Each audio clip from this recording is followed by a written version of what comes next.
धामा हाँ, अब स्टार्ट करती हूँ माता जी।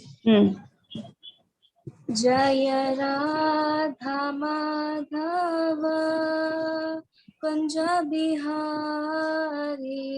जय सबको गाना है, सबको गाना है। कुंज बिहारी जय राधा माधव कुंज बिहारी।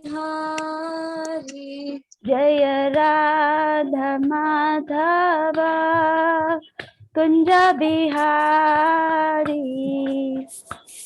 गोपी जन वल्लभ गिरिवरधारी।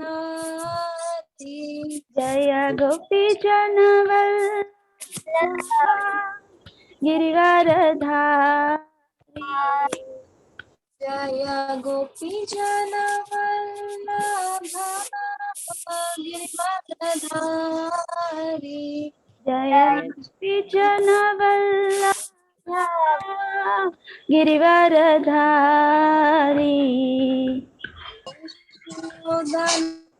नंदन व्रज जन रंजन। यशोदानंदन व्रज जन रंजन। यशोदानंदन व्रज जन रंजन। यशोदानंदन व्रज जन रंजन। यमुनातीरावनचारी। यमुना तीरा वनचारी। यमुनातीरावनचारी। यमुना तीरा वनचारी। जय राधा माधव कुंज बिहारी। जय राधा माधव कुंज बिहारी। हरे कृष्णा कृष्णा कृष्णा हरे Hare. Hare Ram Ram Ram Hare Hare.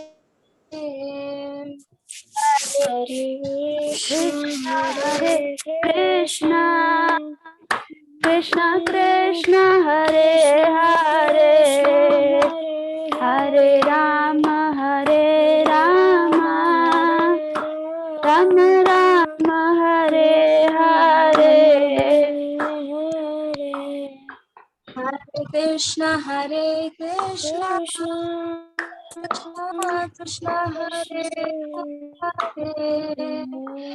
Hare Ram Ram Ram Hare Hare. Hare Krishna Krishna Krishna Hare Hare. Hare Ram Ram Ram Hare Hare.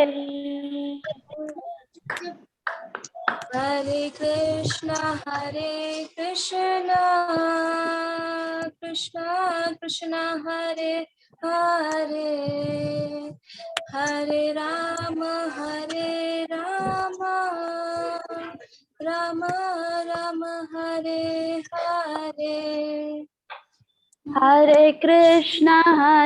Krishna Krishna Krishna Hare Hare. Hare Ram Ram Ram Ram Hare Hare. Okay, very good, thank you Sanyukta. Yes Raj, start.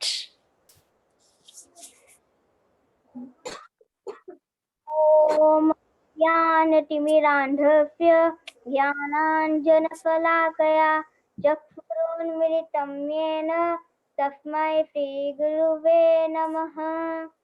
Shri चैतन्यमनोभीष्टं स्थापितं येन भूतले स्वयं रूपकदा मह्यं ददाति स्वपदान्तिकं। वन्देऽहं श्रीगुरु श्रीयुतपदकमलं श्रीगुरुन् वैष्णवांश्च श्रीरूपं साग्रजातं सहगण रघुनाथान्वितं तं सञ्जीवं सजीवम सावधूतं परिजनं सहितं कृष्ण चैतन्यदेवं श्रीराधा कृष्णपादान् सहगण ललिता श्रीविशाखान्विताश्च। हे कृष्णा करुणा सिन्धो दीनबन्धो जगत्पते गोपेश गोपिका कान्त राधा कान्त नमोऽस्तुते। तत्पकाञ्चन गौराङ्गी राधे वृन्दावनेश्वरी कृष्णभानुसुते देवी प्रणमामि हरिप्रिये। वाञ्छां कल्पतरुभ्यश्च कृपा सिन्धुव एव च पतितानां पावनेभ्यो वैष्णवेभ्यो नमो नमः। अनंत कोटि वैष्णव वृंद की जय। नमः विष्णुपादाय कृष्णप्रेष्ठाय भूतले श्रीमते जयपताका स्वामिन् इति नामिने। नमो आचार्यपादाय नित्याय कृपाप्रदायिने गौरकथाधामदाय नगरग्रामतारिणे। नमः विष्णुपादाय कृष्णप्रेष्ठाय भूतले श्रीमते भक्तिवेदान्त स्वामिन् इति नामिने। नमस्ते सरस्वते देवे गौरवाणी प्रचारिणे निर्विशेष शून्यवादी पाश्चात्य देवतारिणे। जय श्री कृष्ण चैतन्य प्रभु नित्यानंदा श्री अद्वैत गदाधर श्रीवासादि गौर भक्त वृंदा। हरे कृष्णा कृष्णा कृष्णा हरे हरे हरे राम राम राम हरे हरे। हरे कृष्णा कृष्णा कृष्णा हरे हरे हरे राम राम राम हरे हरे। हरे कृष्णा कृष्णा कृष्णा हरे हरे हरे राम राम राम हरे हरे। चलो प्रभुपाद की जय, गुरु महाराज की जय। वंडरफुल, बहुत अच्छा था। स्टिल एक दो जगह पे थोड़ा प्रोनाउंसिएशन गड़बड़ था, बट ठीक है। चलो, पिछले बार हमने क्या किया था, मैं ही भूल गई। क्या किया था पिछले बार हमने? माता जी, हमने पिछली बार प्रभुपाद की स्टोरी का पार्ट 2 किया था। हाँ यस, और दूसरा कुछ भी किया था उसके कंटिन्यूएशन में, प्रभुपाद के बारे में किया था, राइट? गुड। उसके बाद उसके साथ कंटिन्यूएशन में क्या था?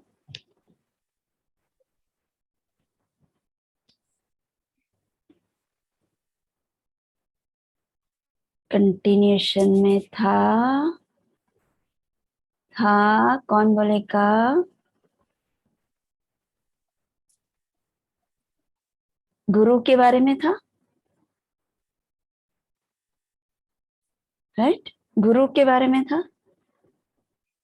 किसी को याद है? अब मुझे भी वो पिछली बार जैसे प्रभु जी क्विज लेते ना, ऐसा मुझे भी लेना पड़ेगा क्विज कि क्या क्या सिखाया था करके। मजा आ रहा था ना आप लोगों को पिछले बार क्विज में? तब मुझे भी लेना पड़ेगा क्विज। पिछले बार मैंने गुरु के बारे में बताया था कि गुरु का हमारे लाइफ में क्या रोल है ना, वो सब पढ़ाया था मैंने। ओके, सो आज हम एक नए टॉपिक में ही जा रहे हैं। सो सब ध्यान से सुनना, क्योंकि मैं सोच रही हूँ, मैं प्रभु जी से बात ही कर रही थी कि मुझे भी ऐसे क्विज करना है ताकि बच्चे एकदम अलर्ट रहे, ताकि मुझे हर बार पूछना नहीं पड़े कि लास्ट वीक क्या कराया था मैंने, फिर लास्ट वीक जो कराया था वो क्या क्या पॉइंट्स थे, ऐसे सब मैं हर बार पूछूं। उससे तो अच्छा है कि मैं क्विज ही शुरू करते, है ना? ओके। ओ, आज श्रवणी आ गई यहाँ अहमदाबाद। अच्छा, तुम गए हो? क्या बात है। तो फिर एग्जाम्स की तो अभी पता ही नहीं ना, एग्जाम्स का क्या होगा। ठीक है। ठीक है, वो तो अभी बात की बात है, तो इसके लिए तभी मुझे बहुत टाइम लगेगा, क्योंकि वो कैसे, वो कुछ प्रोग्राम है, उसको कैसा करना है, देखते हैं। मुझे हेल्प तो चाहिए होगा, लेकिन देखते हैं, अभी वो प्रोसेस में है। ठीक है, आज हम नया नया प्रेजेंटेशन शुरू करेंगे। उससे पहले मैं आप लोगों को म्यूट ऑल कर देती हूँ, ध्यान से सुनना। हाँ,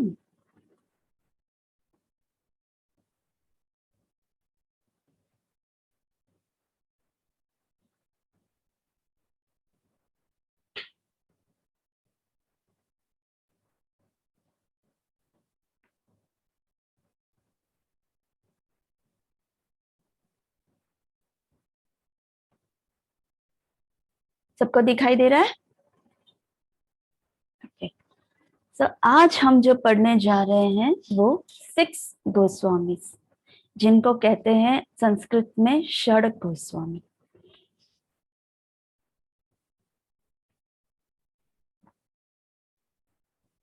जिनको कहते हैं षड गोस्वामी।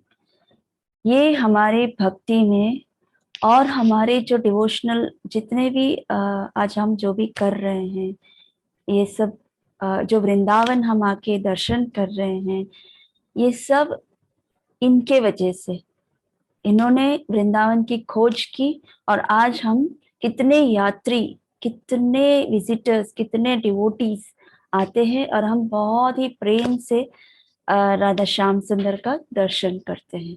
तो ये सब वृंदावन जो था वो पूरी तरह खो गया था, पूरी तरह खो गया था, लुप्त हो गया था। तो महाप्रभु ने षड गोस्वामी को मतलब वहां भेजा, एंड देन फिर उसके बाद धीरे धीरे हमारे सामने वृंदावन प्रस्तुत हुआ। सो कैसे हुआ वो हम जानेंगे आज। और नेक्स्ट सेशन से हम एक एक गोस्वामी के बारे में, उनकी पूरी लीलाएं बहुत ही इंटरेस्टिंग है, उनका डीटीज के साथ, उनके कृष्ण के साथ उनका कैसी लीलाएं थी, स्वयं भगवान कृष्ण उनके साथ किस तरह से कम्युनिकेट करते थे, वो सब हम उनके हर एक गोस्वामी के बारे में जब हम लीला सुनेंगे तो उसमें हमें जानने मिलेगा कि कैसे कृष्ण उनके साथ रेसिप्रोकेट करते थे।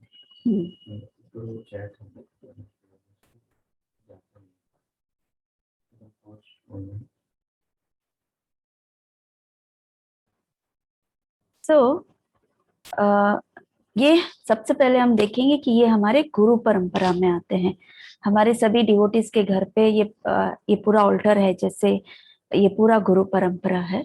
उस गुरु परंपरा में जैसे श्रील प्रभुपाद हैं, उनके गुरु है भक्ति सिद्धांत सरस्वती गोस्वामी, उनके गुरु है गौर किशोर दास बाबा जी महाराज, उनके गुरु है Bhakti Vinod Thakur, and then sorry उनके गुरु नहीं है, ये भक्ति विनोद ठाकुर हैं, एंड देन उनके गुरु है जगन्नाथ बाबा, और फिर ये आते हैं हमारे षड Goswami.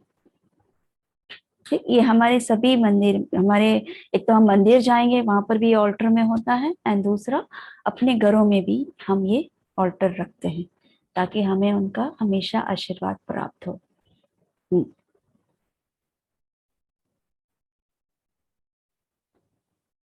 Next, whenever Krishna descends to earth to fulfill a particular mission, जब भी कृष्ण इस धरती पे आते हैं, कुछ मिशन लेकर आते हैं। तो उनका मिशन क्या था? जैसे कृष्ण जब आए थे तो उन्होंने भगवत गीता में कहा है, परित्राणाय साधूनां विनाशाय दुष्कृता धर्म संस्थापनार्थाय संभवामि युगे युगे, है ना। सो जब भी वो आते हैं तो कुछ मिशन होता है उनको, जैसे अधर्म हो जाता है इस धरती पर तो वो धर्म स्थापित करने आते हैं। एंड उसके साथ साथ उनका बहुत सारा, जैसे डिवोटीज को भी उन्हें प्लीज करना है, मेन तो वो डिवोटीज को प्लीज करने आते हैं। जैसे बहुत सारे भक्त इस पृथ्वी में होते हैं तो उनको प्लीज करने के लिए स्वयं भगवान आते हैं। और जब स्वयं भगवान आते हैं तो अकेले नहीं आते हैं, उनके साथ जो नित्य लीला में, जैसे गोलोक में उनके साथ हमेशा जो उनके साथ लीला करते हैं, उनकी फ्रेंड्स हैं, गोपियां हैं, उनके पेरेंट्स हैं, वो सब एक ग्रुप है। जहां जहां भगवान लीला करते हैं वो उस रूप में वो भी उस रोल में आ जाते हैं।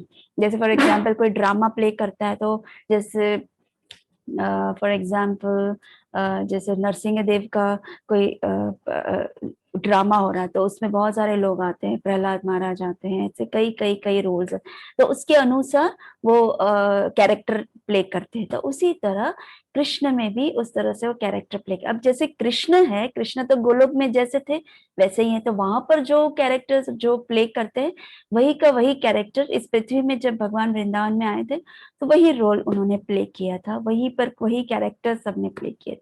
तो जब जब कृष्ण आते हैं वैसे वैसे तब तब उनके जो एग्जॉल्टेड डिवोटीज होते हैं, जो उनके प्योर शुद्ध भक्त, जो हमेशा कृष्ण के साथ होते हैं, ऐसे भक्त उनके साथ ही धरती पृथ्वी पर आते हैं और लीला करते हैं।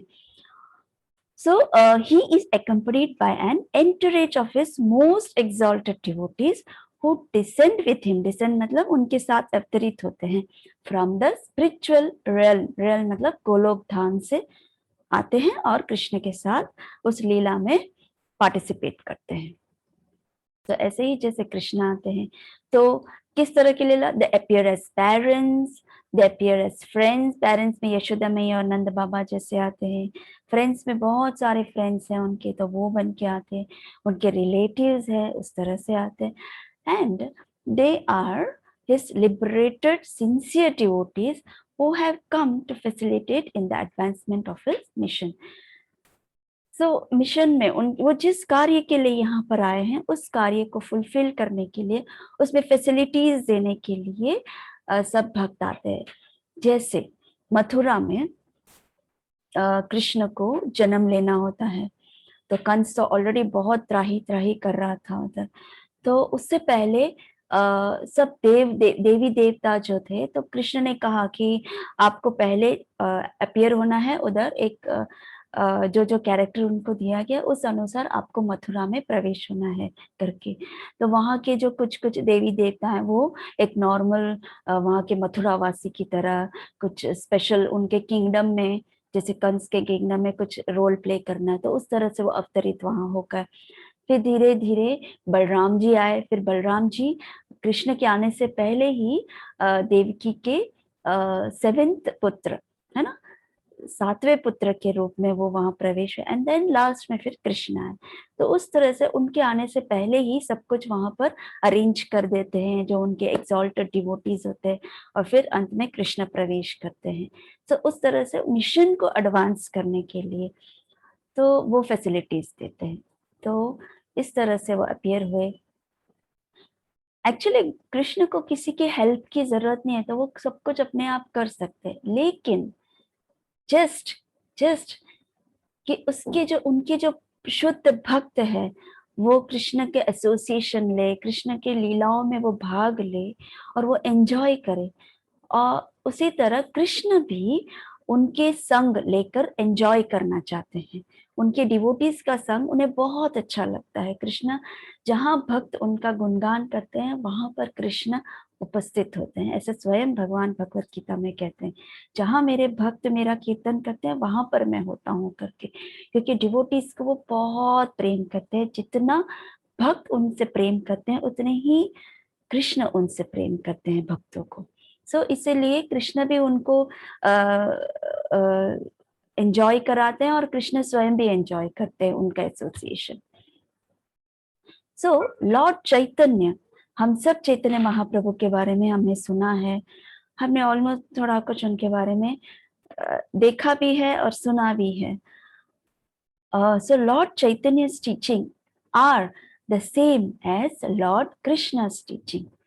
सो चैतन्य महाप्रभु भी जिस तरह से कृष्ण अवतरित होते हैं उसी तरह चैतन्य महाप्रभु भी इस कलयुग में अवतरित होते हैं। जैसे कृष्ण द्वारका में द्वापर युग में अवतरित होते हैं, वैसे ही चैतन्य महाप्रभु जो है वो कलयुग में अवतरित होते हैं। लेकिन डिफरेंस क्या है, कृष्ण और चैतन्य महाप्रभु दोनों एक ही हैं, स्वयं भगवान कृष्ण हैं चैतन्य महाप्रभु। लेकिन चैतन्य महाप्रभु हमें यहाँ क्या सिखाने आते हैं, सिखाने आते हैं जो कृष्ण ने हमें भगवत गीता सिखाया है उसी को उन्होंने एज अ डिवोटी बन के हमें प्रैक्टिकल एग्जाम्पल दिया है. See, like same as Lord Krishna's teachings in Bhagavad Gita. They are one and the same. But Lord Chaitanya's life is a practical example for all to follow. Krishna ने द्वापर युग में अर्जुन को बता दिया कि आपको ये करना है, ये करना है, ये करना है. ये मतलब ऐसी भक्ति करने से मैं प्राप्त होऊंगा. आपको बॉडी मिला है तो इस बॉडी का आपको किस तरह से उपयोग करना है. इस तरह से करके उन्होंने सिर्फ वाणी, गीता, भगवत गीता, उन्होंने गीत गा के अर्जुन को सुना दिया. अब कलयुग के जो भक्त है, कलयुग के जो लोग हैं, वो उसको ज्यादा समझ नहीं पाते हैं क्योंकि उनकी बुद्धि कम होती जाती है. एज पर शास्त्र में कहा गया है कि कलयुग में लोगों का, जो मनुष्य है, उनकी बुद्धि कम हो जाती है, वो भूल बहुत जाते हैं, वो इल्यूजन होते हैं. इल्यूजन मतलब जो सत्य नहीं है उसको सत्य मान के चलते हैं, और फिर चीट भी हो जाते हैं. उनको उतनी इंटेलिजेंस नहीं होती है, इसलिए वो उनको कोई चीट कर देता है तो वो चीट भी हो जाते हैं और दूसरों को भी चीट करने की प्रोपेंसिटी होती है. तो ऐसा होता है मनुष्य का, धीरे धीरे उनका बुद्धि. तो जो चैतन्य महाप्रभु है, उस भगवत गीता को कृष्ण ने किस तरह से जो बोला है उसको प्रैक्टिकली उसका एग्जाम्पल देके हमें सिखाया है. कैसे? जैसे कृष्ण जो है वो कृष्ण बन के आए, लेकिन जब द्वापर युग में आए वो भक्त बनकर आए. तो हमें सिखाते हैं कि भक्त कैसे होने चाहिए, उनमें क्या आचरण होना चाहिए, कृष्ण ने क्या सिखाया, उसको किस तरह से हमारे मनुष्य के रूप में हमें उसको एक्सेप्ट करके उसको कैसे इम्प्लीमेंट करना चाहिए हमारी लाइफ में. ये सब चैतन्य महाप्रभु ने हमें प्रैक्टिकली, उन्होंने खुद उसको अपने में आचरण लेकर हमें सिखाया है कि देखो ऐसा करना चाहिए. सो ये है Chaitanya Mahaprabhu. Lord Chaitanya is Krishna himself. देखो अभी 2-3 बार कह गए कि लॉर्ड चैतन्य स्वयं भगवान है, पर्सनली डिमॉन्स्ट्रेटिंग. तो कृष्ण ने देखा कि ये सब कलयुग के लोग समझ नहीं पाएंगे, इसलिए मुझे चैतन्य महाप्रभु के रूप में आना पड़ेगा, भक्त के रूप में आना पड़ेगा, और मुझे ही पर्सनली सिखाना पड़ेगा उनको. तो उन्होंने पर्सनली हमें सिखाया कृष्ण की वाणी को. भगवत गीता में जिस तरह से है उस तरह से उन्होंने चैतन्य महाप्रभु के रूप में हमें ये भगवत गीता को कैसे फॉलो करना चाहिए और अपने लाइफ को किस तरह से परफेक्ट और कंप्लीट बनाना चाहिए, वो चैतन्य महाप्रभु ने हमें सिखाया है.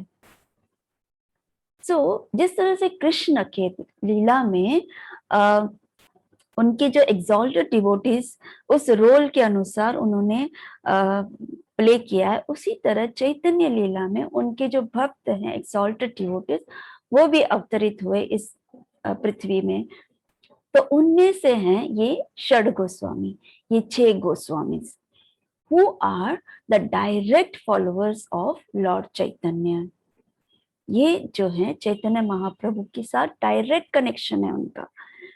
और हम आगे जाके पढ़ेंगे नेक्स्ट सेशंस में कि ये जो षड गोस्वामी ये कौन कौन है, कृष्ण की लीला में वो उनका रोल क्या था, वो ऊपर गोलोक धाम में ये क्या रोल प्ले करते हैं, ये सब हम आगे जाके सुनेंगे.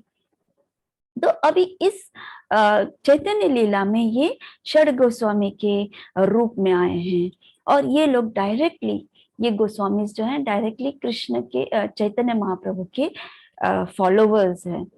So they were engaged in missionary activities meant to deliver all the conditioned souls in the material universe. So जितने भी भगवान के अवतार है, जितना भी भगवान ने लीलाएं की है, स्वयं भगवान आके जो लीलाएं करते हैं, उसका मेन गोल क्या होता है? हर चीज का एक ही ध्येय होता है, एक ही ध्येय, एक ही गोल होता है. क्या?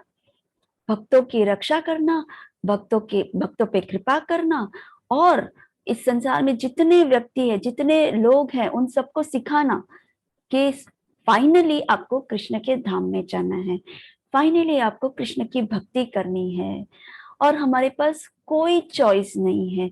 चाहे हम कितना भी मटेरियल एंजॉयमेंट कर ले, चाहे इस टेम्पररी वर्ल्ड में हम कितने जन्म लेकर भी रहे, लेकिन आपको फाइनली कृष्ण की भक्ति करके कृष्ण के पास जाना है। यही मिशन होता है। तो अलग अलग प्रकार से, अलग अलग तरह से, अलग अलग व्यक्ति से हमें ये सिखाया जाता है। तो ये मिशन होता है भगवान का कि इस मिशन में ये डिवोटीज मुझे इस तरह से सहायता करेंगे, हेल्प करेंगे। सो ये षड गोस्वामी जो है उस तरह से कृष्ण चैतन्य महाप्रभु के डायरेक्शन से, उनके इंस्ट्रक्शंस फॉलो करके, वो कंडीशन सोल्स कौन है? हम लोग, बद्ध जीव, हम जीव हैं। तो हमारे जैसे बद्ध जीव को वो इस मटेरियल वर्ल्ड से मुक्त करने के लिए एक मिशन लेकर आते हैं। Who are the 6 Goswamis? कौन है ये 6 गोस्वामीज? आप लोगों को अभी ये पूरी तरह कंटेस्ट करना है। इन सभी के नाम आपको आना चाहिए, मुझे लगता है मेरा, हाँ, आप लोग को सुनाई दिया? ये हमारे 6 गोस्वामीज कौन है, ये अब आज हम जानेंगे। तो ये 6 गोस्वामीज के नाम आपको बाय हार्ट होना चाहिए, मेमोराइज होना चाहिए। जैसे मैंने अष्ट सखियों के लिए बताया था कि ये अष्ट सखियां आपको मेमोराइज्ड होनी चाहिए, आपको कभी भी पूछो आपको याद होना चाहिए। उसी तरह ये षड गोस्वामी के भी आपको नाम याद होना चाहिए। सबसे पहले रूप गोस्वामी, सबसे पहले रूप गोस्वामी, जो बहुत ही इन सभी गोस्वामी से के लीडर हैं ये रूप गोस्वामी। सेकंड श्रील सनातन गोस्वामी, फर्स्ट थे रूप गोस्वामी, सेकंड थे सनातन गोस्वामी। थर्ड श्रील रघुनाथ भट्ट गोस्वामी, श्रील रघुनाथ भट्ट गोस्वामी। फोर्थ श्रील रघुनाथ दास गोस्वामी, ठीक है, वो रघुनाथ भट्ट गोस्वामी थे और ये रघुनाथ दास गोस्वामी है। नेक्स्ट श्रील जीव गोस्वामी, श्रील जीव गोस्वामी, श्रील गोपाल भट्ट गोस्वामी। हो गया 6। वापिस एक बार करते हैं। श्रील रूप Goswami, second Srila Sanatan Goswami, third Srila Raghunath Bhatt Goswami, fourth Srila Raghunath दास गोस्वामी, फिफ्थ श्रील जीव गोस्वामी एंड सिक्स्थ श्रील गोपाल भट्ट गोस्वामी। जब इनका हम पढ़ेंगे ना, हमें लगेगा कि जिस तरह से हमारी अष्ट सखियां के अलग अलग रोल्स थे, अलग अलग कैरेक्टर्स थे, किस तरह से वो कृष्ण की सेवा करते थे पर्सनली, किस तरह से वो कृष्ण की हेल्प करते थे, उसी तरह हम इनको भी देखेंगे कि ये जो षड गोस्वामी किस तरह से हमारे चैतन्य महाप्रभु को उनके मिशन में हेल्प करते हैं।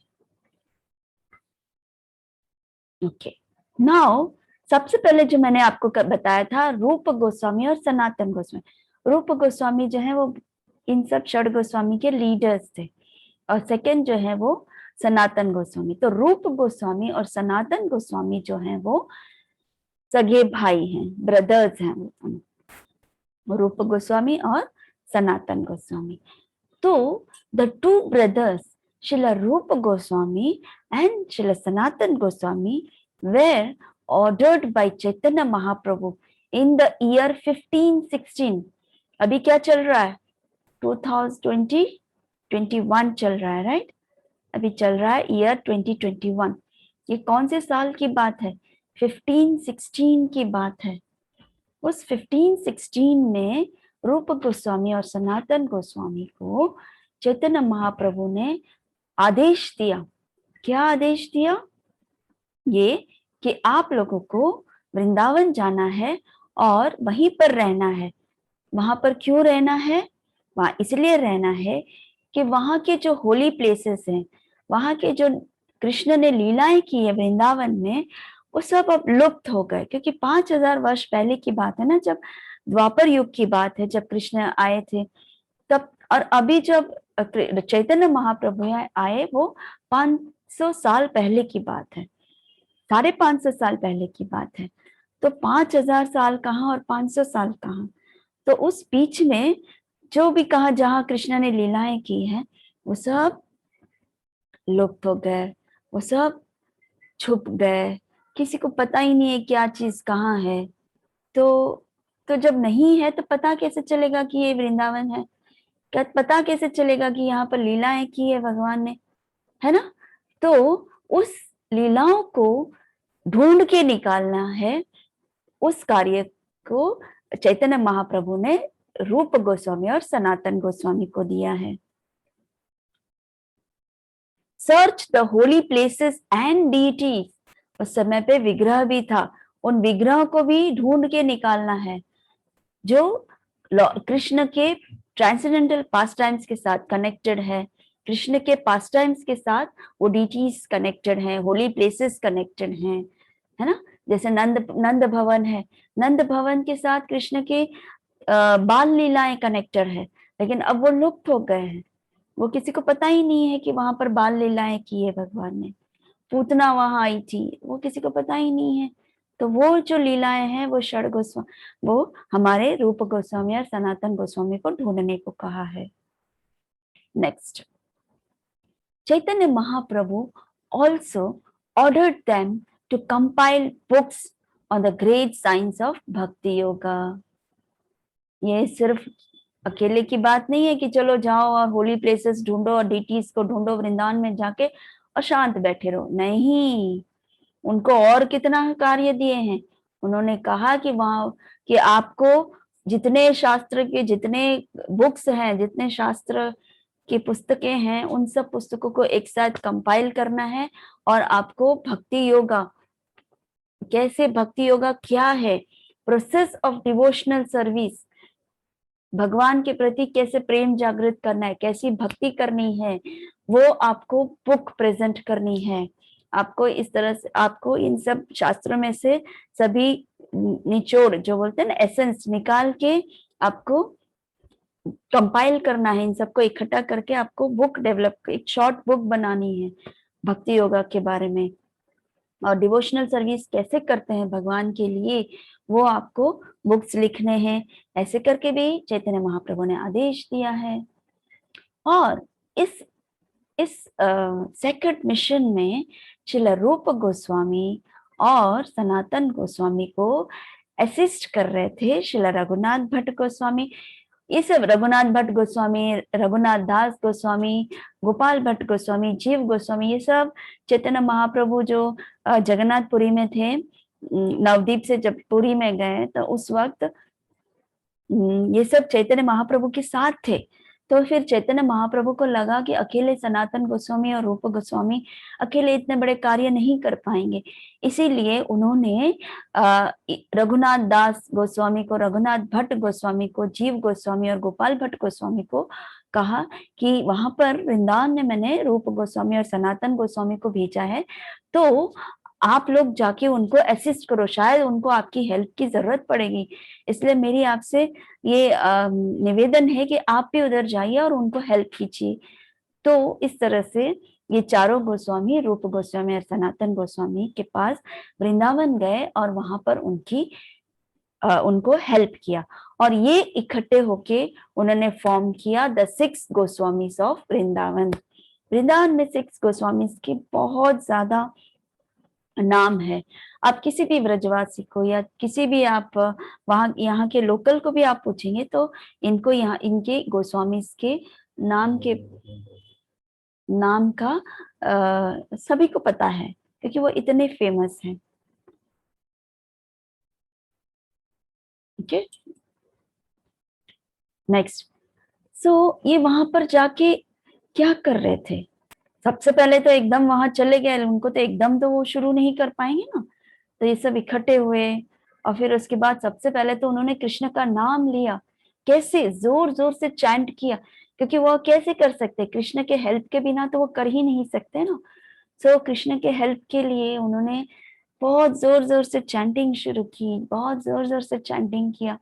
और जब वो लोग कीर्तन कर रहे थे तो डांस भी करते थे। वो इतने एक्सटेसी में, इतने भाव में आ जाते थे कि वो कीर्तन कर कृष्ण का नाम जपते जपते, भगवान का कीर्तन करते करते वो एक्सटेसी में आ जाते थे, भाव में आ जाते थे।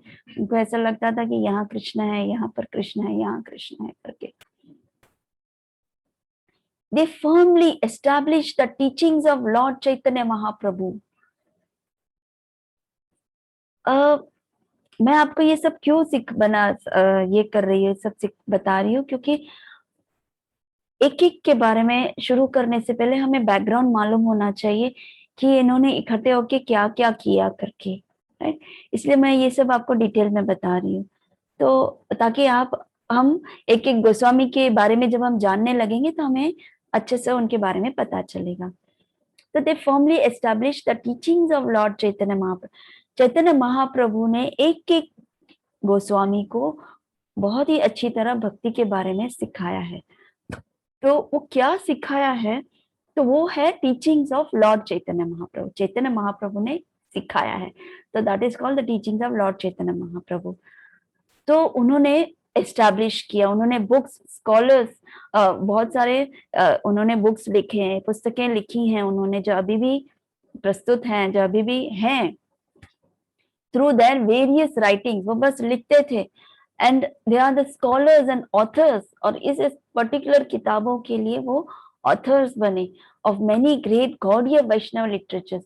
हमारे गौड़ीय वैष्णव लिटरेचर्स में श्री रूप गोस्वामी की पुस्तकें, श्री सनातन गोस्वामी की पुस्तकें, श्री जीव गोस्वामी की पुस्तकें, रघुनाथ भट्ट गोस्वामी की पुस्तकें, रघुनाथ दास गोस्वामी की पुस्तकें, गोपाल भट्ट गोस्वामी की पुस्तकें, वो सब अलग अलग गौड़ीय वैष्णव के लिटरेचर्स में है।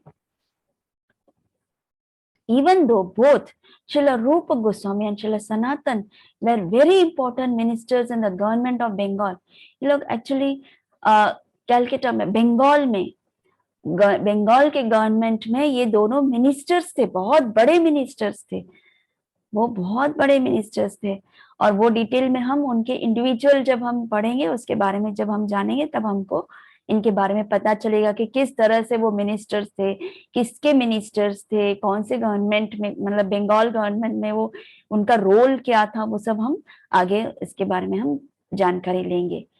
But by the divine inspiration of Lord Chaitanya Mahaprabhu, जब उनको पता चला कि चैतन्य महाप्रभु उन्हें अब बुला रहे हैं, तो उन्होंने जिस लेवल पे वो थे, वो बहुत बड़े बंगाल के बहुत ही अमीर मिनिस्टर से, उनके पास पैसों की कमी नहीं थी।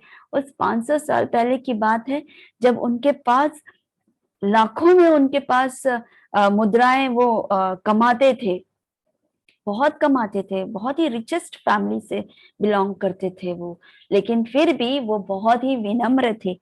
जैसे लास्ट टाइम मुझे श्रीमन ने पूछा था कि हम्बल क्या होता है, तो मैंने एक ही लाइन में उसको समझाया था कि एक सिंपल एग्जाम्पल मैंने उसको बताया था।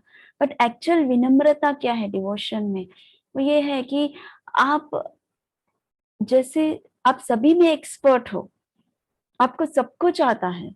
जैसे फॉर एग्जाम्पल एक रिचेस्ट व्यक्ति हो, एक रिच आदमी हो, हाँ, अमीर आदमी हो, उसके पास सब कुछ है, मोटर है, गाड़ी है, बंगला है, सब कुछ, मोबाइल्स हैं, नौकर है, चाकर हैं, उसके आगे पीछे नौकर चाकर सब कुछ हो, लेकिन वो विनम्र है, उसको अहंकार नहीं है, उसको किसी चीज का अहंकार नहीं है कि मैं पैसे वाला हूँ, उसे किसी चीज का अहंकार नहीं है कि मेरे आगे पीछे नौकर हैं, मैं ऐसा चलता हूँ, मैं ऐसा घूमता हूँ, देखो तुम्हारे पास नहीं और मेरे पास है, ऐसे किसी बात की जो अहंकार ना हो। और जब किसी गरीब से गरीब व्यक्ति के पास भी, जब वो किसी ऐसे अपने अपने सर्वेंट्स के पास भी जब वो बातें करता हो, तो अभी वो हम्बली बात करता हो, उसको विनम्र से बात करता हो, उस तरह का जो स्वभाव है उसको हम्बल कहते हैं। तो उसी तरह रूप गोस्वामी या सनातन गोस्वामी भी इतने अमीर थे, लेकिन वो साधारण व्यक्तियों के साथ वो हमेशा विनम्रता से रहते थे। किसी को ऐसा लगता ही नहीं था कि इनके पास ये इतने पैसे वाले हैं, इतने, इवन पैसे की छोड़ो, इनकी भक्ति भी इतनी श्रेष्ठ है कि उनकी तुलना नहीं कर सकते थे, लेकिन फिर भी वो हमेशा विनम्र थे। एक भक्त कैसा होता है कि बोले कि नहीं रे, मैं आपका दास हूँ, मैं आपका सर्वेंट हूँ, मुझे कुछ नहीं आता है, मुझे आपसे सीखना है, मुझे आपसे सीखना है। वेरेज उनको सब पता होता था, लेकिन स्टिल वो दिखाते नहीं थे अपने गुड क्वालिटीज कि मुझे ये आता है करके। जब कोई उनको समझाते थे ये समझ के कि उनको कुछ नहीं आता है, तो भी वो ये ऐसा नहीं बोलते थे हाँ हाँ मुझे आता है, मुझे आता है, अरे हाँ हाँ मैंने ये सब किया है करके। नहीं, वो विनम्रता से सुनते थे कि ओ हाँ हाँ अच्छा ऐसा है, अच्छा ऐसा है। ये होता है हम्बलनेस, ये होता है ह्यूमिलिटी। तो उतने विनम्र थे ये। तो लॉर्ड चैतन्य के इंस्पिरेशन से उन्होंने अपने जो कंफर्ट है, जो अमीरी लाइफ जो उन्होंने जिया है, वो सब उन्होंने त्याग दिया। उनकी जो फैमिली लाइफ है वो उन्होंने त्याग दिया, सिर्फ और सिर्फ लॉर्ड चैतन्य महाप्रभु के मिशन को फुलफिल करने के लिए। जैसे ही महाप्रभु ने बोला कि तुम्हें वृंदावन जाना है और ये सब कार्य करना है, तो उन्होंने अपना जो घर बाहर, अपने फैमिली, अपना जो कंफर्ट लाइफ है वो सब त्याग दिया उन्होंने। और फिर क्या हुआ, और वो आए वृंदावन, सब कुछ त्याग के, सब कुछ त्याग के वृंदावन आए।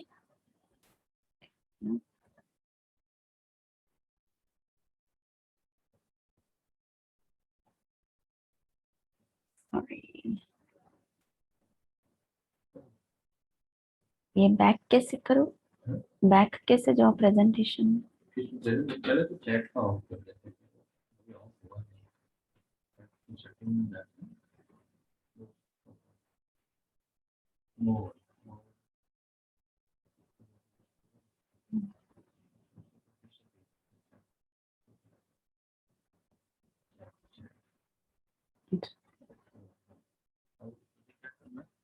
मेरा प्रेजेंटेशन चला गया, तो शेयर करिए।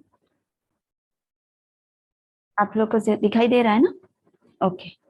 सो जब रूप गोस्वामी और Sanatan Goswami when they first came to Vrindavan, it was just a large forest. जब वो वृंदावन आए पहली बार तो घना जंगल था, इतना घना कि हम सोच सकते हैं कि कितना घना, कोई रहता नहीं था उधर। और एनिमल्स, वाइल्ड एनिमल्स रहते थे उधर, क्योंकि जंगलों में तो एनिमल्स ही रहते हैं, तो एनिमल्स रहते थे। और इतना घना जंगल था कि वो सोच भी नहीं सकते थे कि कौन क्या कहाँ कहाँ से वो लोग ढूंढेंगे, कहाँ भगवान ने लीलाएं की है, कौन सी जगह पर उन्होंने कृष्ण की लीलाएं, कृष्ण का यहाँ पर लीलाएं हुई, उनको कुछ समझ भी नहीं आ रहा था कि कैसे करेंगे। बट वो लोग सिर्फ चैतन्य महाप्रभु ने कहा, इसलिए वो चले गए। और वहां बहुत घना जंगल था, और रात में at night they used to sleep under the tree। देखो, जिनका इतना बड़ा बड़ा घर था, जहां पर नौकर चाकर उनके रहते थे, जहां खाने के लिए कोई कमी नहीं थी, वो सब छोड़ के वो वृंदावन के जंगलों में आए। और कहाँ, एक पेड़ के नीचे वो लोग सोते थे। उनकी ड्रेसिंग सेंस क्या था, उनका ड्रेसिंग क्या था? दे ड्रेस्ड ओनली इन सिंपल कॉपिन्स। बस एक छोटा सा वस्त्र था जो उसको कवर करते थे, और ऊपर एक वस्त्र था, बस इतना ही था, कॉपिन्स। एंड जीते कैसे थे? खाना तो जीने के लिए, लगा जीना है तो खाना तो पड़ेगा ना, खाएंगे तो जिएंगे ना। तो खाते क्या थे? फॉरेस्ट रूट्स खाते थे, वहां के कंद मूल जो मिलता था फॉरेस्ट में वो खाते थे। और कुछ कुछ दूरियों में बहुत दूर जाकर रहना पड़ता था, क्योंकि ऑफकोर्स वृंदावन है तो गांव तो होगा ही, जंगल है तो थोड़े दूरों में गांव तो होगा ही। तो उन गांव में कुछ लोग रहते थे, उधर ब्रजवासी रहते थे, वहां जाके वो मधुकरी करते थे। मधुकरी का मतलब जाके भिक्षा मांगना। तो जो भी वो देते थे, चपाती रोटियां जो भी वगैरह देते थे, वो रोटी और कंदमूल खा के वो अपना समय, अपना जीवन गुजारते थे। So the 6 Goswamis hardly slept more than 2 hours a day। हम लोग कितना घंटा सोते हैं? 7 घंटा, 8 घंटा, है ना? हमको नींद आती है, हम सो जाते हैं कि आज बहुत नींद आ रही है, तो 8 घंटा तो एटलीस्ट हम सोते हैं। तो ये गोस्वामी जो हैं वो सिर्फ 2 घंटे सोते थे, और बाकी के समय वो क्या करते थे? बाकी के समय में वो सिर्फ जाप करते थे, बुक्स लिखते थे, इकट्ठे होते थे, भगवान के बारे में लीलाएं, भगवान के बारे में बातें करते थे, बस यही करते थे, जप करते थे। यहाँ तक कि उनको ध्यान भी नहीं होता था कि वो अभी उनका खाने का समय हो गया। कभी कभी तो ऐसा भी होता था कि वो भूखे भूखे सो जाते थे, उनको ध्यान ही नहीं रहता था, भूखे भूखे वो इतना इतना वो लोग व्यस्त होते थे भगवान की लीलाओं में, भगवान की बातें करने में, कि उनका ध्यान ही नहीं रहता था कि रात हो गई, सोने का समय हो गया, अरे खाने का टाइम हो गया है। कुछ नहीं, उनको ना भूख लगती थी ना प्यास लगती थी, कुछ नहीं, इतना ज्यादा वो भक्ति करते थे। तो सोचो किस लेवल पे होंगे, तो वो उन्हें एहसास भी नहीं होता था कि उन्हें भूख लगती है, कि उनको नींद आती है, कि उन्हें प्यास लगती है, ऐसे कुछ भी उन्हें फील ही नहीं होता था। उस लेवल के डिवोटीज थे वो। सो इस तरह से they were spending most of their time in meditation, writing books on the science of bhakti yoga. Some of their original works written on parchment leaves. Parchment leaves मतलब जैसे उस जमाने में पेपर्स कहाँ होते थे, उन जमानों में पेपर्स नहीं होते थे, तो वो लोग क्या करते थे, जो फॉरेस्ट में लीव्स मिलते थे ना, पाम लीव्स होता था, ऐसे लीव्स में वो लिखते थे। अब कैसे लिखते थे पता नहीं, लेकिन उस समय पे वो स्क्रिप्चर्स में ये यूज करते थे। पाम ऐसे सूखे पत्ते लेते थे, या ऐसे कुछ वो यूज करते। आप लोगों को दिखाई दे रहा है ना स्क्रीन प्रेजेंटेशन? ओके, क्योंकि मैं पूछना भूल गई थी। तो उस तरह से कुछ कुछ है जो वो उसी से वो लिखते थे, एंड वो ऐसे पर्टिकुलर लीव्स होता था जिसमें वो लिख सकते थे। तो उस तरह से लीव्स में वो स्क्रिप्चर्स लिखते थे, और वो स्क्रिप्चर्स आज भी अवेलेबल है। कहाँ पर? वृंदावन के एक इंस्टीट्यूट है, वृंदावन रिसर्च इंस्टीट्यूट। ये हमारे मंदिर के आगे, हम जब लोई बाजार की तरफ जाते हैं तो लेफ्ट साइड पर ही ये इंस्टीट्यूट दिखाई देगा। इस बार आप लोग जब भी वृंदावन आएंगे तो हम देखेंगे कि ये इंस्टीट्यूट, मैं दिखाऊंगी आप लोगों को कि ये वृंदावन रिसर्च इंस्टीट्यूट वहाँ आज भी है। आज भी हमारे गोस्वामी के जो लिखे हुए जो स्क्रिप्चर्स हैं वो प्रिजर्व करके रखा है उन्होंने। मैंने भी आज तक देखा नहीं है, लेकिन जब भी हम जाएंगे हम प्रभु जी को बोलेंगे कि इस बार हम यहाँ पर भी जाएंगे, वृंदावन रिसर्च इंस्टीट्यूट में भी हम देखना चाहते हैं कि गोस्वामी के जो लिखे हुए जो ये पार्चमेंट लीव्स में जो उन्होंने लिखा है कि किस तरह से दिखता है, कैसे लिखा है, वो सब हम देखना चाहेंगे। तो हम प्रभु जी से रिक्वेस्ट करेंगे इसके बारे में, राइट?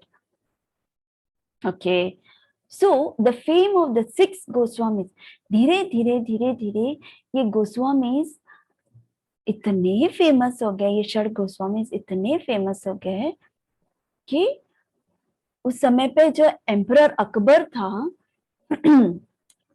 आगरा में, वो एम्परर अकबर तक उनको ये बात पहुंच गई कि ऐसे कोई वृंदावन में 6 गोस्वामी आए हैं जो बहुत ही फेमस हैं, ब्रजवासी सब उनको जानने लगे हैं, और वो और इतने अच्छे शुद्ध भक्त हैं कि भगवान उनके सामने लीलाएं करते हैं करके। तो ये बात अकबर तक पहुंच गई, और उन्होंने डिसाइड किया कि मुझे इन 6 गोस्वामियों को मिलना है करके। कौन से साल में? 1570s में। 1570s में अकबर गए वृंदावन गोस्वामी को मिलने, और अकबर जो थे वो भी बहुत हम्बल एक राजा थे, वो एक डिवोटी थे। After all he is a Muslim emperor, but still उनको कृष्ण के लिए बहुत आकर्षित थे। वो कृष्ण के प्रति उनके प्रेम था, कृष्ण के प्रति उनकी भक्ति थी। तो उस भक्ति को देखने के लिए वो स्वयं गोस्वामी, एक राजा स्वयं एक गोस्वामी को देखने आए थे। तो जब आए मिलने, उनको मिले, तो उसमें से जो जीव गोस्वामी है ना, जो 6 गोस्वामी में से एक गोस्वामी जो जीव गोस्वामी है, उन्होंने क्या किया, अब बाय द टाइम जब अकबर आए थे, उन्होंने बहुत कुछ लीलाएं कर ली थी, उन्होंने बहुत कुछ जगह स्थापित कर दिया था। ये जगह ये है, यहाँ पर नंद भवन है, यहाँ पर राधा कुंड श्याम कुंड है, यहाँ पर गोकुल है, यहाँ बरसाना है। वो सब उन्होंने काफी जगहें उन्होंने ढूंढ ली थी by the time. And then उस समय पे निधि वन भी ढूंढ लिया था। तो उस निधि वन में आप सब जानते हैं, शायद हमने पढ़ा भी था कि निधि वन में कृष्ण स्वयं, वैसे तो कृष्ण लीलाएं करते हैं, आज भी आते हैं, वृंदावन में है, वृंदावन में कृष्ण है, उनके साथ उनके जो डिवोटीज हैं वो भी लीलाएं करते हैं, लेकिन उन्हीं को दिखता है जो बहुत ही शुद्ध भक्त हैं। कृष्ण उन्हीं को दिखते हैं जो बहुत ही शुद्ध भक्त हैं। जैसे आज भी वो लीलाएं जो करते हैं, जहां पर लीलाएं करते हैं वहां आज भी ऐसे डिवोटीज को दिखता है। फॉर एग्जाम्पल निधि वन में भगवान रोज रात को रास लीला करते हैं अपनी गोपियों के साथ, आप सबने सुना होगा। तो आज भी आते हैं वहां पर रोज रात को, जैसे ही 7 बजता है सब दरवाजे बंद कर देते हैं। जितने यात्री, जितने भक्त अंदर जाते हैं दर्शन करने के लिए, उन सबको, एक सिक्योरिटी होता है वहां पर, वो सिक्योरिटी सभी को बाहर निकालते हैं कि चलो चलो बाहर चलो, समय हो गया है, बंद करने का समय हो गया है करके सबको बाहर निकालते हैं। बंदर जो वहां पर, वानर हमेशा वहां पर परेशान करते रहते हैं, बंदर हमेशा अंदर ही रहते हैं निधि वन में। एक मिनट, हाँ,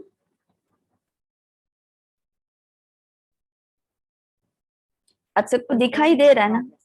रिकॉर्डिंग इन सबको दिखाई दे रहा है ना? सो मैं कहा थी, निधि वन में थी। तो निधि वन में जो था, तो उस तरह से सबको बाहर निकालते थे। वहां तक के बंदर भी हमेशा अंदर ही उद्यम मचाते थे। तो वो लोग भी जब समय हो जाता था, उनको भी पता चल जाता था, तो वो सब भी बाहर आ जाते थे। यहाँ तक कि चींटियां भी बाहर निकल जाते थे और वहां पर रासलीला होती थी। तो ऐसे कुछ हुआ था कि जीव गोस्वामी ने एक बार, मतलब उस समय पर अकबर को वहां पर खड़ा कर दिया, क्योंकि उनकी लीलाएं होती है, हमारी जैसे साधारण व्यक्ति वहां नहीं जा सकते, लेकिन अगर जीव गोस्वामी चाहते हैं तो वो दिखवा सकते हैं। तो उनको अकबर को वहां पर भेज दिया और फिर उनका पट्टी बांध दिया। एंड देन उसके बाद निधि वन में वो रहे। और फिर निधि वन में जो उन्होंने एक्सपीरियंस किया, जो अकबर ने, वो भूल ही नहीं पाए अकबर। और फिर उन्होंने जो, देखो, so great was the emperor's spiritual experience there, उन्होंने स्पिरिचुअल एक्सपीरियंस किया वहां पर निधि वन में। एंड उस एक्सपीरियंस को वो ऐसे ही जाने नहीं देते थे, इसीलिए उन्होंने क्या किया कि that to commemorate the event, he granted permission to construct the 4 grand temples dedicated to Lord Krishna. जब उन्हें ये एक्सपीरियंस हुआ कि नहीं, यहाँ पर कृष्ण है, यहाँ पर वो लीला कर रहे हैं, और ऐसे ऐसे स्थली है जहां पर भगवान लीला कर रहे हैं, उन सबको, आगे के फ्यूचर जनरेशन्स को पता चलना चाहिए कि ये जगह पे ये हुआ है करके। तो इसीलिए उन्होंने किस तरह से हेल्प किया, टेम्पल्स बनवा दिए। ऐसे मेन 4 टेम्पल्स उन्होंने कंस्ट्रक्ट कराया। कौन? अकबर ने। अभी षड गोस्वामी के पास से इतने, उसके लिए तो पैसे चाहिए होते हैं ना, तो कृष्ण ने भेज दिया कि चलो अकबर तुम जाओ और हमारे षड गोस्वामी को हेल्प करो। इस तरह से अकबर आए और फिर उसके बाद उन्होंने 4 important temples, 4 grand temples dedicate किया लॉर्ड कृष्ण के लिए। द टेम्पल्स वेर, सबसे पहले थे राधा गोविंद देव जी। गोविंद देव जी, ये सबने हमने देखा गोविंद देव जी को, राइट? जो लोग आए हम सब ने देखा कि ये सबसे बहुत ही ब्यूटीफुल ये गोविंद देव जी का टेम्पल है, बहुत ही सुंदर है। और हमने 7 टेम्पल्स में पढ़ा था कि इससे भी 7 फ्लोर्स थे ये टेम्पल, अभी सिर्फ 3 फ्लोर्स ही हैं एक्चुअली, 1 2 और 3, ये 3 फ्लोर्स ही हैं। इससे पहले और 4 फ्लोर्स थे ऊपर, लेकिन वो मुगल्स के वजह से, सब मुगल्स ने डिस्ट्रॉय कर दिया था इसको, इसीलिए फिर अब 3 फ्लोर के ही हैं ये। नेक्स्ट गोपीनाथ, गोपीनाथ टेम्पल में भी हम गए हैं। फिर मदन मोहन टेम्पल, ये मदन मोहन टेम्पल व्रज के वृंदावन बोलने से सबसे पहले मदन मोहन टेम्पल ही दिखता है। पेंटिंग्स भी आप देखो, अगर मदन मोहन टेम्पल देखोगे तो मतलब समझ जाओगे ओ ये तो वृंदावन है, इस तरह से।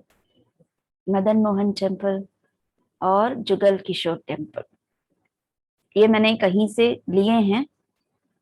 एक्चुअली हमने भी जुगल किशोर टेम्पल देखा नहीं है, तो देखते हैं इस बार अगर हम जाएंगे तो हम इसकी जांच करेंगे और जुगल किशोर टेम्पल में भी जाएंगे। ओके, सो कौन से 4 टेम्पल्स अकबर ने कंस्ट्रक्ट कराए? गोविंद देव जी, विदिशा देख रहे हो, ध्यान कहाँ है?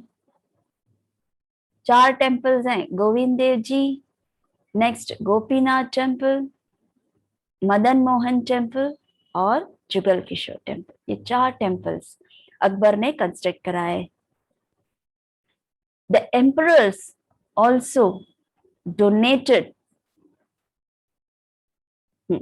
the emperors also donated funds to set up a library for the preservation of the Goswami's books at Radha Damodar। हमने आगे ऊपर जाके ये भी पढ़ा कि उनके कुछ कुछ शास्त्र जो है वो वृंदावन रिसर्च इंस्टीट्यूट में है, और एम्परर ने, अकबर ने कुछ कुछ उनके जो गोस्वामी के जो बुक्स है, ये जो राधा दामोदर टेम्पल है, राधा दामोदर टेम्पल भी बहुत फेमस टेम्पल है। हमारे प्रभुपाद जो है वो इस दामोदर, जैसे हमने लास्ट टाइम पढ़ा था, राधा दामोदर टेम्पल में जब वृंदावन में आए थे प्रभुपाद, तब वो राधा दामोदर टेम्पल में कुछ सालों तक रुके थे। और ये वही राधा दामोदर टेम्पल है। और इस राधा दामोदर टेम्पल में यहाँ पर ऑल्टर है, यहाँ पर भगवान है, और यहाँ पर लेफ्ट साइड पर उनके बुक्स रखे गए, षड गोस्वामी के बुक्स रखे गए, जिसको ग्रंथ घर कहते हैं। ग्रंथ घर मतलब बुक हाउस, आज भी यहाँ पर है, आज भी यहाँ पर है। तो उस तरह से उनके बुक्स को प्रिजर्व किया। Akbar even provided first class sandstone, और मंदिर जनरली सैंडस्टोन्स जो होते हैं वो सिर्फ फोर्ट्स के लिए या फिर उनके एम्परर के अंदर उनके किंगडम के लिए उसे यूज किया जाता है, लेकिन अकबर ने ये सैंडस्टोन मंदिरों के लिए उन्होंने यूज किया। जस्ट सिर्फ किसके लिए? 6 गोस्वामी, ये षड गोस्वामी को प्लीज करने के लिए, खुश करने के लिए उन्होंने ये सैंडस्टोन भी दिया मंदिर कंस्ट्रक्शंस करने के लिए। उस तरह से अकबर ने बहुत किया है। वो भी एक मुस्लिम एम्परर था, मुस्लिम किंग था, लेकिन एक और मुस्लिम एम्परर था, औरंगजेब। अब सब ने आपकी हिस्ट्री में पढ़ा होगा औरंगजेब। औरंगजेब जो था वो सबसे क्रूअल किंग था। उसने हिंदूज को, उसने हिंदू टेम्पल्स को, उसने डिवोटीज को बहुत ज्यादा उसने त्रस्त किया था, बहुत ज्यादा परेशान किया। अनफॉर्चुनेटली 100 years लेटर ये सब हुआ। फिर अकबर आए, फिर अकबर के बाद की जो ये एम्परर बना औरंगजेब, 100 साल के बाद जब उसको पता चला कि अभी हमें मुस्लिम कम्युनिटीज बढ़ानी है, और यहाँ पर उसने सुना कि वृंदावन में इतना सब टेम्पल्स है, बहुत सारे 5000 टेम्पल्स थे वहां पर वृंदावन में, 5000 टेम्पल्स हैं, उसमें से 7 टेम्पल्स बहुत ही इंपॉर्टेंट टेम्पल्स हैं। तो उन टेम्पल्स को वो खंडित करना चाहता था, उनको डिस्ट्रॉय करना चाहता था। तो उसने वही किया। These same temples were desecrated, मतलब उसको नुकसान पहुंचा के सोल्जर्स के द्वारा औरंगजेब ने वहां पर मुस्लिम कम्युनिटी को, मतलब he is a Muslim man, ने मुस्लिम जेलट था, तो 1670 में उसने बहुत सारे मंदिरों को उसने डिस्ट्रॉय किया। बहुत सारे मंदिर, हमारे जो 7 टेम्पल्स हैं उनमें, उन 7 टेम्पल्स को भी उसने कुछ हद तक डिस्ट्रॉय किया। जैसे मैंने आपको कहा कि राधा गोविंद देव जी जो टेम्पल 7 फ्लोर्स के जो बिल्डिंग थे, 7 स्टोरी बिल्डिंग्स के जो वो टेम्पल था, इसी ने इसको, औरंगजेब ने उसको खत्म कर दिया।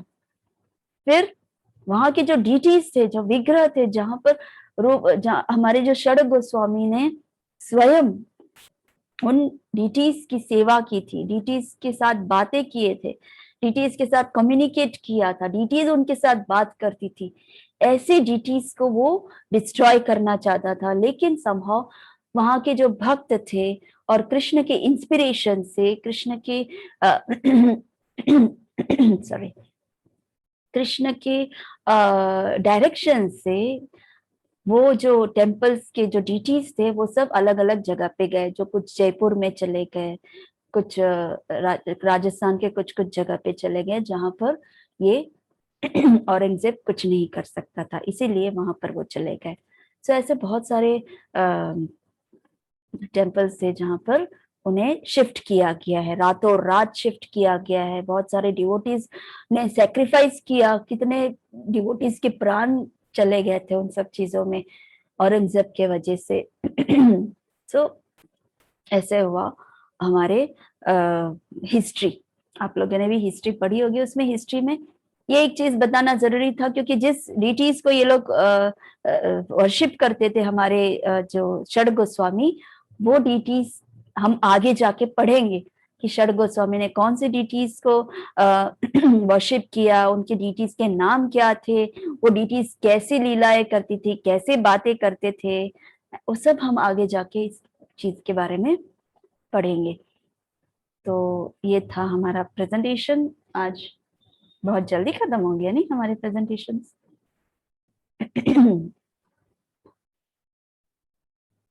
ओके, सो ये एक बेसिक इंफॉर्मेशन था हमारे षड गोस्वामी के बारे में कि षड गोस्वामी कौन कौन है। रूप गोस्वामी, शिला सनातन गोस्वामी, शिला रघुनाथ भट्ट गोस्वामी, शिला रघुनाथ दास गोस्वामी, शिला जीव गोस्वामी और गोपाल भट्ट गोस्वामी। ये 6 गोस्वामी बहुत ही इम्पोर्टेंट हैं, हमें पढ़ने चाहिए, हमें उनके बारे में हमेशा कंटेस्ट करना चाहिए और हम उनसे प्रार्थना करनी चाहिए। प्रभुपाद जब राधा दामोदर टेम्पल में थे तब वहां पर ही रूप गोस्वामी के समाधि है, उनकी भजन कुटीर है जहां पर वो भजन करते थे और उनकी समाधि भी है उधर। तो उस वहां पर हमेशा जाके रात को प्रभुपाद जो थे, जब सब लोग सो जाते थे, तब प्रभुपाद अमेरिका जाने से पहले, जैसे मैंने कहा वहां कुछ समय तक वो रुके थे, तो अमेरिका जाने से पहले तो वहां पर वो लिटरली प्रार्थना करते थे कि मैं अमेरिका जाने वाला हूँ, मुझे नहीं पता, मेरे जैसे बहुत सारे भक्त जाकर मतलब फेल होके वापस आए, वो किसी को वहां डिवोटी नहीं बना पाए, वहां किसी को भक्त नहीं बना पाए, ऐसे वापस आ गए फेल होकर। मतलब उनको समझ में ही नहीं आ रहा था कि इनको कैसे भक्त बनाए। इतने वो लोग स्ट्रॉन्ग तामसिक लोग थे, इंद्रियों से भरे भरे हुए थे और सब अवगुण थे वो वेस्टर्न कंट्रीज में। तो कुछ कुछ भक्तों ने कहा कि चलो मैं जाके आता हूँ और मैं करके उनको भक्त बना के आता हूँ, करके गए और मायूस होके वापिस आए और बोले कि इनको हम भक्त नहीं बना सकते, ये लोग भक्त बनने जैसे ही नहीं है, ऐसे करके वापस आए। तब जब प्रभुपाद ने सुना ये सब, वो बहुत ही ज्यादा अंदर से वो फील ये कर रहे थे कि मैं कैसे मेरे गुरु महाराज की आदेशों का पालन कर सकता हूँ करके। तो रूप गोस्वामी के पास, समाधि के पास जाते थे, रोज रात को वहां पर झाड़ू करते थे, उनके समाधि के आसपास पूरा झाड़ू करते थे, साफ सफाई करते थे और उनसे प्रार्थना करते थे। वहां बैठ के वो जप करते थे, रात रात को बैठकर जप करते थे और रूप गोस्वामी को प्रार्थना करते थे कि ये मिशन जो मुझे मेरे गुरु महाराज ने दिया है, ये मैं कैसे फुलफिल करूं, मैं कैसे वेस्टर्नर्स को भक्त बनाऊं, कैसे बना सकता हूँ, मैं नहीं बना सकता हूँ, आपकी कृपा के बिना मैं नहीं बना सकता हूँ। ये क्वालिटीज था उनमें, लेकिन वो इतने हम्बल थे, वो अपने आप को इतना इतना अपने आप को ये समझते थे कि मैं नहीं, आपके कृपा के बिना मैं कुछ नहीं कर सकता हूँ, आपके कृपा के बिना मैं कुछ नहीं कर सकता हूँ करके वो कंटिन्यूसली रोते थे।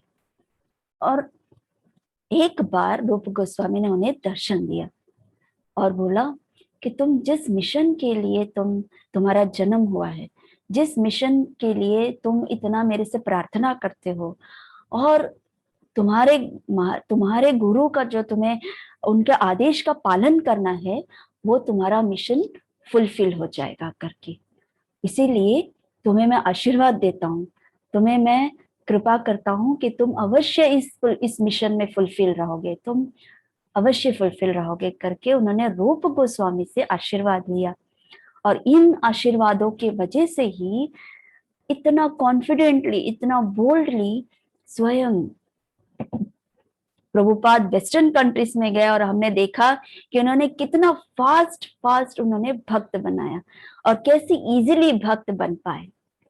सो भक्ति करना है, हमारे हाथ में है, हमें भक्ति करनी चाहिए, लेकिन हमारे गुरु, हमारे आचार्यों के आशीर्वाद के बिना हम कृष्ण को प्राप्त नहीं कर सकते हैं। हमें कृष्ण डायरेक्टली नहीं मिल सकते। क्यों? क्योंकि हमारा ये बॉडी जो है ये मटेरियल बॉडी है और इस मटेरियल बॉडी में हम कृष्ण को प्राप्त नहीं कर सकते क्योंकि इसमें बहुत सारे कंटामिनेशंस है, बहुत सारे अवगुण है। तो हमें कौन मिलाता है? हमारे आचार्य, हमारे गुरु मिलाते हैं। तो हमारे गुरु और आचार्यों के बिना हम कृष्ण को प्राप्त नहीं कर सकते, हम गोलोक जा नहीं सकते। मैंने पिछले बार भी कहा था कि टिकट, वहां से टिकट फाड़ते हैं ना, गुरु हमारे टिकट फाड़ते कि लो तुम गोलोक के लिए तैयार हो। वहां पर वो टिकट दिखाएंगे और वहां पर जो डिवोटीज हैं वो बोलेंगे ओ इसके पास टिकट है, चलो भाई अंदर चलो, इसके पास टिकट नहीं है, चलो बाहर वापस जाओ, ऐसे।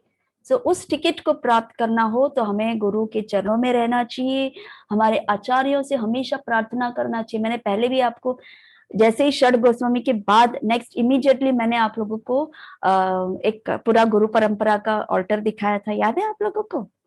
गुरु परंपरा का ऑल्टर दिखाया था, प्रभुपाद, भक्ति सिद्धांत सरस्वती गोस्वामी, ऐसे ऑल्टर्स दिखाए थे ना। तो वो जब भी हम चैंटिंग करते हैं हमें उनसे प्रार्थना करना चाहिए कि आपके द्वारा ही हम कृष्ण के पास जा सकते हैं, इसलिए आप हम पर कृपा करना, आपकी कृपा सदा हम पर बरसे, आप हमारे हम पर मैं भिक्षा मांगता हूँ कि मैं सदा कृष्ण की भक्ति, अच्छे से शुद्ध भक्ति कर सकूं और इस मटेरियल वर्ल्ड से कृष्ण के धाम जा सकूं। ऐसे हमें हमेशा प्रार्थना करना चाहिए, राइट? ओके, आप लोग की साधना कैसी चल रही है? भक्ति आप लोगों की